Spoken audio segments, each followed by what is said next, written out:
السلام علیکم ورحمۃ اللہ وبرکاتہ۔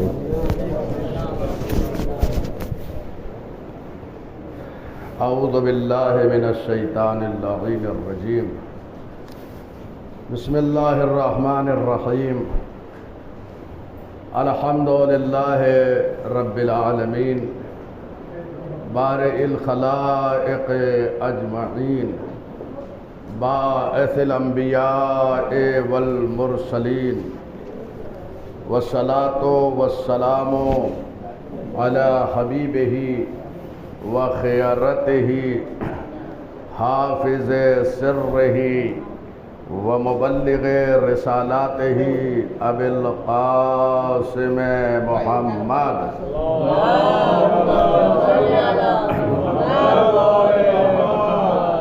وآلہ الاطیبین الاطہرین المنتجبین الہداۃ المہدیین، لا سیما بقیت اللہ فی الارضین، واللعن الدائم علی اعدائہم اجمعین من الآن الی قیام یوم الدین۔ اما بعد، اوصیکم ونفسی بتقوی اللہ عباد اللہ۔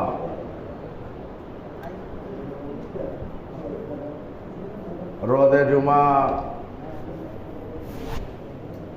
اللہ کی طرف سے جو خاص پیغام ہمارے لیے ہے وہ تقوی الہی ہے، لہذا آپ سب کو اور اپنے نفس کو تقوی کی طرف دعوت دیتا ہوں۔ یہ مہینہ ماہ ذی قعدہ، جس میں امام رضا علیہ السلام کی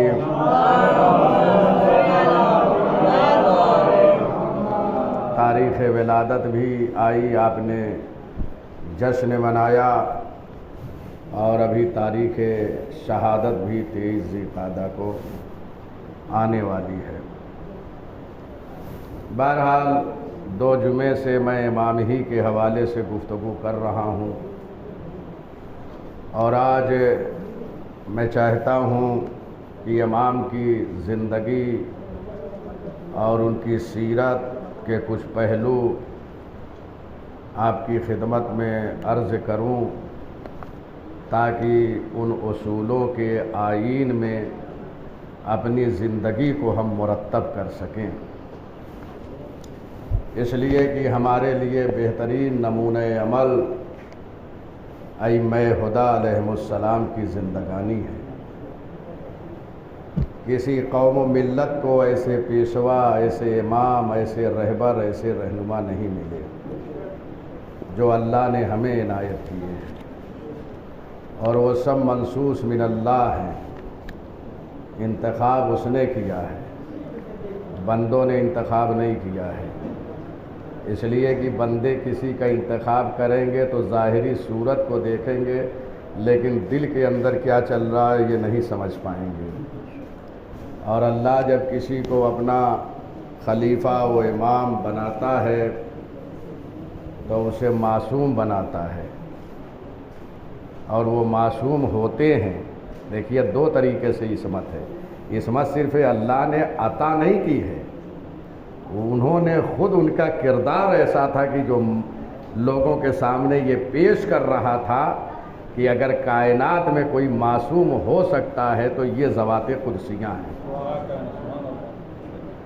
اس لیے کہ اگر صرف پروردگار کی طرف سے معصوم ان کو بنا دیا جائے تو وہ عصمت قابل تعریف نہیں ہے۔ ملائکہ بھی معصوم ہیں، لیکن ملائکہ کے اندر وہ قوت نہیں ہے جو گناہ کی طرف لے جائے۔ اگر گناہ کی طرف جانے کی قوت ہو اور اس قوت کو روک لیا جائے تو وہ عصمت قابل تعریف ہے۔ اللہ نے ہمیں ایسے رہنما دیے۔ میں امام کی زندگی کے چند پہلو کی طرف متوجہ کر رہا ہوں، اور یقین جانیے یہ وہ چیزیں ہیں یوں تو امام کے زندگی کے بہت سارے نقوش ہیں، لیکن سارے نقوش بیان کرنے کے لیے کئی مہینے درکار ہیں، لیکن مختصر کہ جن پر ہم اپنی زندگی کو سنوار سکیں، وہ امام کی زندگی میں جو سب سے اہم پہلو ہے وہ اخلاقی پہلو ہے۔ علم قابل تعریف نہیں ہو سکتا جب تک اخلاق نہ ہو۔ علم تو بہت سے لوگ رکھتے ہیں، علم قابل تعریف اس وقت ہوتا ہے جب عالم ہونے کے ساتھ ساتھ اخلاق بھی ہو، اور یہ اخلاق کا بہت فقدان ہے۔ علم تو آ جاتا ہے لیکن اخلاق کہیں کہیں ساتھ چھوڑ جاتا ہے۔ اور یاد رکھیے گا کہ یہ علم کی حفاظت جو کرنے والی چیز ہے وہ اخلاق ہے۔ اب یہ نہیں کہ عالم ہی کے لیے یہ ہے، سب کے لیے ہے۔ کسی بھی شعبے میں آپ چلے جائیے، اخلاق بہت ضروری ہے۔ آپ کسی ڈاکٹر کے پاس جائیے، اگر محبتوں سے علاج کر رہا ہو تو آدھا علاج تو خود ہی ہو جاتا ہے اگر اخلاق اچھا ہوتا ہے، اور نصف مرض کے لیے وہ دوا لکھ دیتا ہے۔ ایسے ہر شعبہ حیات میں آپ جائیے تو اخلاق کی مدح کی گئی ہے، تعریف کی گئی ہے۔ لہذا یہ حسن خلق اور اخلاق بہت اہم چیز ہے اور یہ قیمتی چیز ہے۔ امام رضا علیہ السلام کی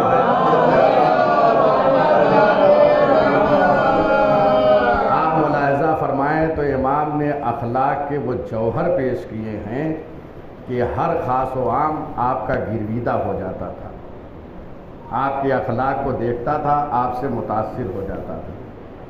اور انسان کو کوئی چیز اگر متاثر کر سکتی ہے تو وہ اخلاق ہے۔ مال کے ذریعے سے کسی کو خریدا نہیں جا سکتا، لیکن اخلاق کے ذریعے سے اپنا گرویدہ بنایا جا سکتا ہے۔ مال کے ذریعے صرف وہی آ سکتے ہیں جو حریص ہوں گے اور لالچی ہوں گے، لیکن اخلاق کے ذریعے سے ہر ایک آپ کے قریب آ جائے گا۔ قرآن مجید میں پیغمبر اکرم کی جو صفت بیان کی گئی ہے وہ یہی بیان کی گئی ہے کہ پیغمبر آپ کا اخلاق بہترین اخلاق ہے۔ لو كنت فظا غلیظ القلب لانفضوا من حولک، اگر آپ ترش مزاج ہوتے تو لوگ آپ کی اطراف میں نہ ہوتے۔ اطراف میں کب لوگ آتے ہیں؟ اگر کسی کو احاطے میں لیے ہوئے ہیں تو سمجھ جائیے کہ اخلاق بہتر ہے۔ اخلاق کی بنیاد پر لوگ اطراف آتے ہیں۔ مال و دولت کی بنیاد پر چند لوگ جا سکتے ہیں، لیکن اخلاق ہر ایک کو کھینچ لیتا ہے۔ اخلاق میں مقناطیسی اثر ہوتا ہے، جیسے مقناطیس ہر چیز کو لوہے کی اپنی طرف کھینچ لاتی ہے، وزنی چیزوں کو کھینچ لیتی ہے۔ ملاحظہ فرما رہے ہیں؟ تو اخلاق میں وہ مقناطیسی اثر ہے کہ وزنی لوگوں کو بھی اپنی طرف کھینچ لیتا ہے۔ ملاحظہ فرما رہے، یہ بہت اہم چیز ہے۔ حدیثوں میں بہت زیادہ حسن خلق کو سراہا گیا ہے۔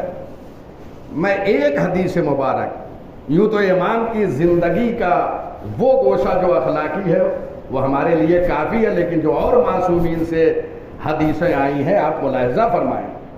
یعنی پیغمبر اکرم کے وارث جو یہ تمام ائمہ رہے ہیں، ان کے جانشین رہے ہیں، تو ہر اعتبار سے جانشین رہے ہیں۔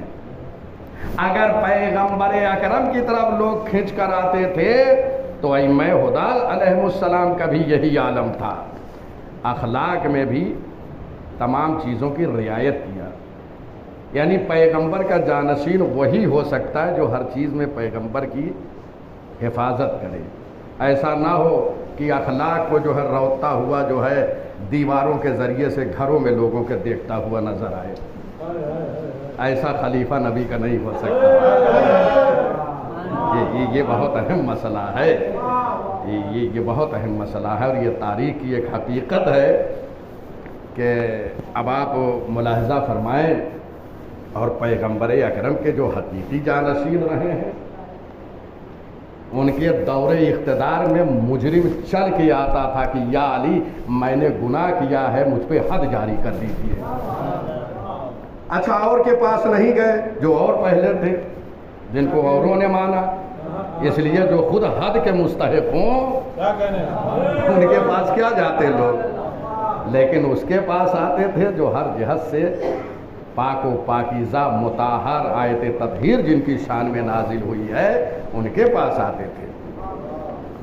پیغمبر اکرم صلی اللہ علیہ وآلہ وسلم فرماتے ہیں انکم لن تسعوا الناس باموالکم فسعوہم باخلاقکم، تم لوگوں کو اپنی طرف مال و دولت کے ذریعے سے نہیں کھینچ سکتے، یہ نبی کا فرمان ہے۔ اپنی طرف اگر کھینچنا چاہو تو لوگوں کو کھینچ نہیں سکتے، جذب نہیں کر سکتے مال کے ذریعے سے۔ اگر اپنی طرف جذب کر سکتے ہیں، کھینچ سکتے ہیں تو اخلاق کے ذریعے سے، لہذا اخلاق پیش کریں تاکہ لوگ آپ کے اطراف نظر آئیں۔ یہ بہت اہم، یہ وہ جوہر ہے کہ جو انسان کی قیمت ہے۔ دیکھیے اگر اخلاق نہیں ہے تو انسان کی قیمت ہی نہیں ہے۔ انسان قابل قدر اور قابل قیمت کب بنتا ہے؟ جو اس کے اندر اچھائی ہوتی ہے، اس کے ذریعے سے اس کی قیمتوں میں اضافہ ہوتا ہے۔ لہذا جس کا اخلاق گرا قدر ہوگا اس کی قیمت زیادہ ہوگی۔ آج دیکھیے دنیا میں جس کے پاس اخلاق نہیں ہے، سب سے بڑی حکومت کا وزیر اعظم ہے، پریزیڈنٹ ہے، لیکن کوئی قیمت نہیں ہے۔ جو صاحبان قیمت تھے انہوں نے ذلیل ایسا کیا کہ انہوں نے آج ہر ایک کے منہ میں زبان ڈال دی ہے۔ وَإِلَّا امریکہ کا نام سن کے لوگ کانپ جاتے تھے، لیکن آج چھوٹے چھوٹے ملک کو بولنے کا جو جذبہ ملا ہے وہ جذبہ علی والوں کی طرف سے گیا ہے۔ اچھا مسئلہ یہ ہے کہ دیکھیے اچھا ہوا کہ محرم سے پہلے معاملے کو رفع دفع کر دیا، اور اگر یہ محرم میں کہیں جنگ چلتی تو کیا عالم ہوتا۔ اس لیے کہ جب پورے مومنین سیاہ لباس میں آ جائیں گے تو اس وقت سب خوف زدہ ہو جائیں گے کہ یہ فوج کہاں سے آ گئی ہے، یہ حسینی فوج کہاں سے آئی ہے۔ لہذا یہ بہت اہم مسئلہ ہے۔ میں بہت یہ غور و فکر کر رہا تھا کہ یہ محرم تک ابھی جنگ نہیں پہنچی ہے۔ یاد رکھیے گا علی والا تنہا بھی ہوتا ہے تو حکومت کے ایوانوں کی چولیں ہلا دیتا ہے، تنہا ہوتا ہے۔ تاریخ میں آپ مڑ کر دیکھیے اصحاب ائمہ کی جو زندگی رہی ہے، ان کی تاریخ رہی ہے، ان کی سیرت رہی ہے، درباروں میں جا کے جہاں پر یہ کہا گیا کہ آپ اپنے مولا کے خلاف بولیے، وہیں مولا کا قصیدہ پڑھا ہے اور حاکم وقت پہ تبرہ کیا ہے۔ ہے کوئی ایسا تاریخ میں آپ دکھائیے۔ تو بہرحال یہ اخلاقی پہلو ہے جو امام رضا علیہ السلام نے پیش کیا ہے، اور یہ صرف سننے کے لیے نہیں ہے، یہ لکھ کر ہمیشہ عمل کرنے کے لیے۔ ہم اپنی زندگی کو ایسا سنواریں، اخلاق پیش کریں، جوہر پیش کریں، لوگوں کے سامنے اپنی قیمت پیش کریں۔ ہم بڑے گراں قدر ہیں، بتایا کرو دنیا کو ہمارا اخلاق عالی ہے، کیونکہ ان رہنماؤں نے ہمیں اخلاق دیا جن کے پیر کی دھول کے برابر بھی کوئی رہنما نہیں ہے۔ اس لیے کہ ہم ان کے چاہنے والے ہیں، ہم ان کے قدموں کی خاک کو اپنے آنکھوں کا سرما بناتے ہیں، ہمارے ایسے ائمہ ہیں۔ لہذا یہ اخلاق اور اخلاقی پہلو کبھی ہاتھ سے نہیں جانے دینا چاہیے۔ اور یہ کہاں اخلاقی پہلو دکھانا ہے؟ ہر جگہ، گھر میں ہو، بچوں کے سامنے اخلاق، احترام کریں بچوں کا۔ بچوں کو مارا نہیں جاتا، بچوں کو ایسا آپ روب پیدا کیجئے گھر میں، لیکن احترام کے ساتھ وہ بچوں کی بہترین تربیت ہوگی۔ اور پکارنے کا انداز، ایک جملہ میں آپ کی خدمت میں پیش کر رہا ہوں کہ اپنے بچوں کو کیسے پکارا کریں۔ یقین جانیے یہ عملی تربیت ہے. حدیث قصہ پڑھتے ہیں شب جمعہ. جناب زہرا سلام اللہ علیہا کے دونوں فرزند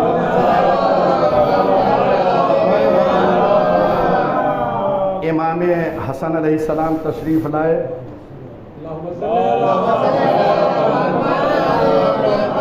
مادر گرامی کو سلام کیا. ماں نے جواب دیا اور جواب میں کیا کہا؟ وعلیک السلام یا قرۃ عینی وثمرۃ فؤادی. تو ایک پہلو سیرت کا تو یہ ملا کہ ہر بچے کو چاہیے کہ ماں باپ کو سلام کریں پہلے جب ان کی خدمت میں حاضر. ایسا بچوں کو بنائیں ہم تاکہ بچے جب ماں باپ کی خدمت میں آئیں تو مال و دولت نہ دکھائیں کہ ہم یہ لے کر آئیں، پہلے سلام کریں.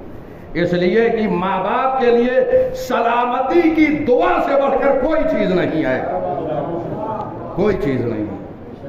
سلام کیا کریں. پھر ماں باپ جواب سلام میں قرۃ عینی کیا کہا؟ اے میری آنکھ کی ٹھنڈک، اے میرے میوہ قلب، تم پر سلام. کتنا پیار بھرا یہ لہجہ ہے.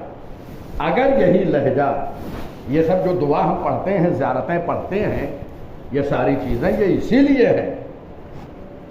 ثواب تو ہے پڑھنے میں، لیکن جو اس میں کہا گیا ہے اسے پریکٹیکل آ کے کریں. اپنے بچوں سے یہ کہیں اے نور نظر، اے آنکھ کی ٹھنڈک، اے میرے میوہ قلب. جب بچوں سے ایسی زبان سے بات کریں گے تو بچہ بتائیے کتنا احترام کرے گا اپنے ماں باپ کا. یہ خود ایک تربیت ہے. اس طریقے سے جملہ کہنا بچپنے ہی سے کلیجے سے لگائیں. میرے آنکھوں کی ٹھنڈک، میرا میوہ قلب، میرے نور نظر، یہ سارے جملے بچوں کی تربیت کے لیے کافی ہیں. ضروری نہیں ہے کہ انسان پوری کتاب ختم کر ڈالے اس کے بعد اپنے کو زیور اخلاق سے آراستہ کرنے کے لیے سوچے. اگر آپ کو بدلنا ہے تو معصوم کا ایک جملہ کافی ہو جاتا ہے زندگی سنوارنے کے لیے. تو یہاں پر یہ اخلاق کا جوہر پیش کیا. اس کے بعد امام کی زندگی کا ایک اہم پہلو جو ہمارے یہاں عام طور پر لوگ رعایت نہیں کرتے ہیں، اور آج جائیے سننے کے بعد پھر یہ نہ کریے گا. دیکھیے جو چیزیں پہنچ جاتی ہے اس کے حوالے سے تو حجت تمام ہے آپ پر، مجھ پہ حجت تمام ہے. جو میں نے پڑھ لیا، سن لیا، اب خدا کی بارگاہ میں عذر نہیں پیش کر سکتے کہ ہم تک یہ بات نہیں آئی ہے. امام کی خدمت میں جب کوئی شخص آتا تھا اور امام سے محو کلام ہوتا تھا، امام سے گفتگو کرتا تھا، تو امام کبھی اس کی گفتگو کو درمیان سے کاٹتے نہیں. ہمارے یہاں کیا ہے؟ قطع کلام معاف. یہ کہاں سے آ گیا؟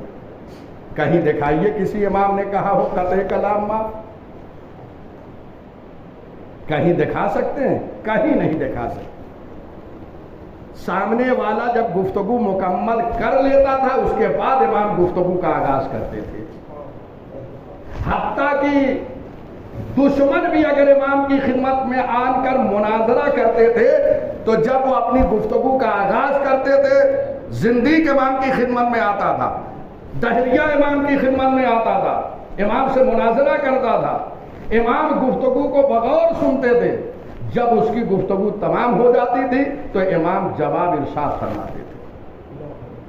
یہ ہے امام کی سیرت. تو کبھی کسی کا کلام منقطع نہیں کیا. تو یاد رہے، حتیٰ کہ بچے اگر گھر میں، اچھا ہوتا ہے ہم اپنے بچوں کی بات مکمل سنتے ہیں، وہاں بچوں کے کلام کو منقطع نہیں کرتے ہیں. وہیں سے کم ہم یہ بات کو آگے بڑھائیں.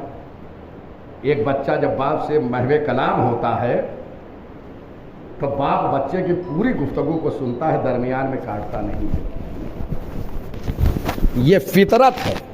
لہذا اس فطرت پر ہمیں قائم رہنا چاہیے. اور جو ائمہ نے سیرت پیش کیا ہے ہمارے لیے تو یہ بہترین نمونہ عمل ہے. اس کے حوالے سے حدیثیں جو آئی ہے، میں وہ پڑھ رہا ہوں آپ کی خدمت میں کہ من قطع علی اخیہ کلامہ فکأنما خدش وجہہ، جس نے اپنے برادر ایمانی کے کلام کو منقطع کر دیا، درمیان سے کاٹ دیا، گویا اس نے اس کے چہرے پہ پنجہ مار دیا۔ دیکھتے ہیں پنجہ، کوئی جب ہاتھ ناخن بڑے ہوتے ہیں تو خراش آ جاتی ہے، اس نے گویا اپنے برادر مومن کے چہرے پہ پنجہ مار دیا اور خراش آ گئی۔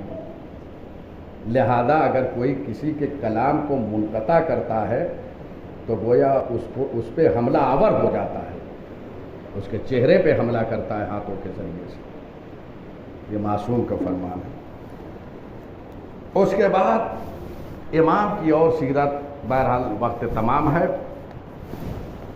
امام کثرت سے قرآن مجید کی تلاوت کرتے تھے۔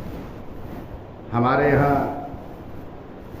نہیں معلوم کیا حال ہے، قرآن کی تلاوت کتنی ہو رہی۔ پہلے تو بہت سے بچے آج قرآن ہی نہیں پڑھ رہے، آج معیاری ویسا مکتب بھی نہیں ہے، اور نہ ہم اپنی ذمہ داری سمجھتے۔ یقین جانیے، سمجھیے، امام راتوں کو بیدار رہتے تھے، قرآن مجید کی تلاوت فرماتے تھے، اور اس سے تلاوت قرآن جب آپ کرتے ہیں گھروں میں نا، تو آپ کا گھر نورانی ہو جاتا ہے۔ روایت میں ہے نوروا بیوتکم بتلاوت القرآن، اپنے گھروں کو منور کرو قرآن کی تلاوت سے۔ اچھا یہ بتائیے، جب گھر نورانی ہو جائے گا تلاوت قرآنی سے، کوئی بلا آئے گی، کوئی مصیبت آئے گی؟ جہاں نور ہو وہاں اندھیرا آ ہی نہیں سکتا۔ ملاحظہ فرمائیں، اب گھر میں وہی جاتا ہے، بھئی بعض ہوتے ہیں پیر بابا، ان کے پاس لوگ جا کے کہتے ہیں کہ گھر میں کچھ بلا ہے، گھر میں شیطان ہے، گھر میں جن معلوم ہو رہے ہیں، تو سمجھ جائیے بہترین نسخہ، انسان خود بابا بن سکتا ہے اس کے لیے، لیکن کیسے؟ نسخے میں اسے بتائیے کہ تلاوت قرآن کریں، یہاں کوئی پیسہ نہیں لگے گا، اور کہیں چلے جائیں گے تو پیسہ دینا پڑے گا، لیکن یہاں صرف کہنا ہے کہ قرآن مجید کی تلاوت گھر میں کریے، ساری بلائیں دور ہو جائیں گی۔ جب گھر منور ہو جائے گا تو ظلمتیں جو ہے یہاں آ نہیں سکتی ہیں۔ لہذا صحیح کریں، کوشش کریں کہ ہم اپنے بچوں کو، اچھا مسئلہ یہ ہے کہ آج بعض مکتب فری میں چل رہے ہیں پھر بھی نہیں بھیج رہے ہیں، بعض مقامات وہ ہیں جہاں پہ پڑھانے والے نہیں ہیں۔ کوشش کریں 10 کلومیٹر بھی اگر جا کر بچے کو دین سکھانا پڑے تو بھیجا کرو۔ پیغمبر اکرم نے فرمایا علم حاصل کرو چاہے تمہیں چین کیوں نہ جانا پڑے۔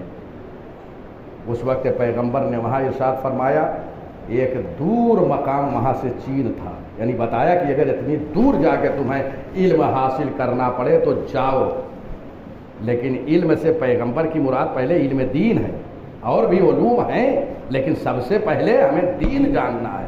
لیکن ہمارے یہاں کیا ہے، دوسرے علوم سیکھنے کے لیے ہم تو کینیڈا امریکہ بھیج دیتے ہیں، قرآن کی تلاوت کے لیے ہم اپنے گھر سے بچوں کو مکتب تک نہیں بھیجتے ہیں۔ تو یہ ہماری کوتاہی ہے یا نہیں ہے؟ بہرحال خداوند عالم ہمیں یہ توفیق دے کہ ہم اپنے بچوں کے قلوب کو قرآن مجید کی تعلیم سے منور کر سکیں۔ بسم اللہ الرحمن الرحیم، انا اعطیناک الکوثر فصل لربک وانحر ان شانئک هو الابتر۔